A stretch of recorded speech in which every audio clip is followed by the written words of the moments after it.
Jawad Sqallib, une petite réaction à ce que vous avez entendu au niveau des trois interventions. Et en même temps, peut-être en 30 secondes, Perry, qu'est-ce que c'est? Merci Sifikret. Tout d'abord, je félicite nos amis de la FNBTP et de l'AIM, c'est Qbaj et c'est Harishi. Et je félicite les panélistes. Barakallah alaikum. Donc, Perry est une multinationale allemande, leader dans les solutions de coffrage, échafaudage et l'ingénierie. Présente au Maroc, dont nous sommes fiers de servir le royaume depuis 1998. Donc, on interagit sur trois segments, le bâtiment, l'infrastructure et l'industrie. En termes de projets, nous avons eu l'honneur d'accompagner le royaume dans la majorité des projets structurants.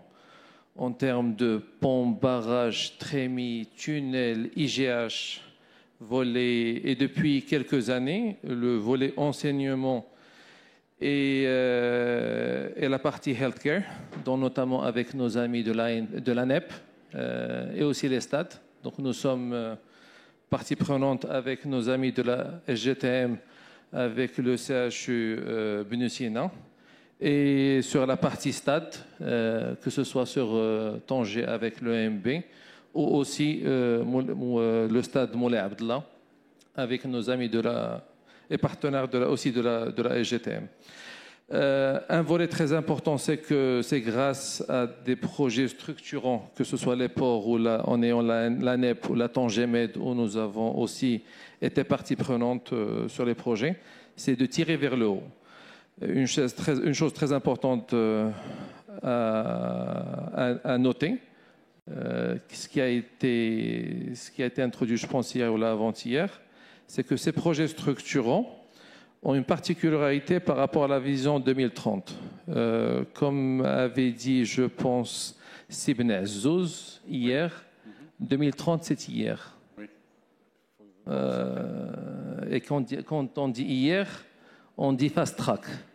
Et quand on dit fast track, énormément de risques, sauf que, chose que nous sommes très fiers, moi en tant que Marocain qui travaille dans une boîte allemande, quand nous avons nos collègues internationaux qui viennent visiter le Maroc et quand on leur fait visiter les projets qui ont été réalisés dans des délais de 1 an ou de 2 ans, projets structurants, par des entreprises marocaines, par de la main-d'œuvre marocaine, par de l'ingénierie marocaine, nous sommes fiers. Je suis désolé, je vais utiliser un terme anglais. Sky is the limit. Le ciel est la limite. Exactement. J'en profite à Sisqali عفاك هل في القاعة من لا يتحدث إلا العربية فليرفع أصبعه ليس هناك أحد غير باش نعتذروا الإخوة اللي أغابوفون en tout cas tout le monde est francophone n'est-ce pas donc il n'y a pas de souci.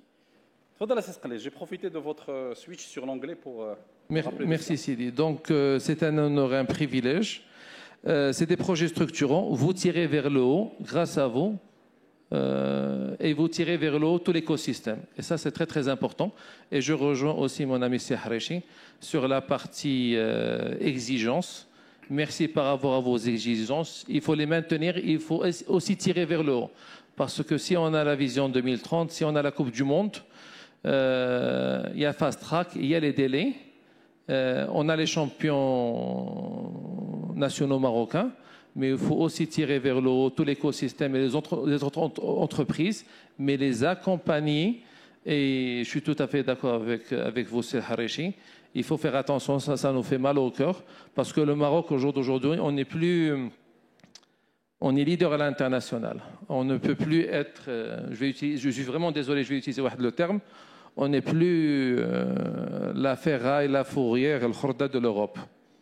Grâce à vous, vous êtes exigeants, et ça c'était très très bien, que ce soit avec l'ANEP ou avec le port de Dakhla ou aussi avec TME. Ça c'est très très important parce qu'il faut tirer vers le haut, et ça on le dit et on le répète. Et on est à votre disposition, et ça fait vraiment chaud au cœur quand on voit que c'est de l'expertise marocaine, c'est des Marocains qui réalisent ces projets structurants. Et avec TME, on voit la partie export vers le reste de l'Afrique et pourquoi pas demain avec les pays du Golfe. Ok, merci beaucoup.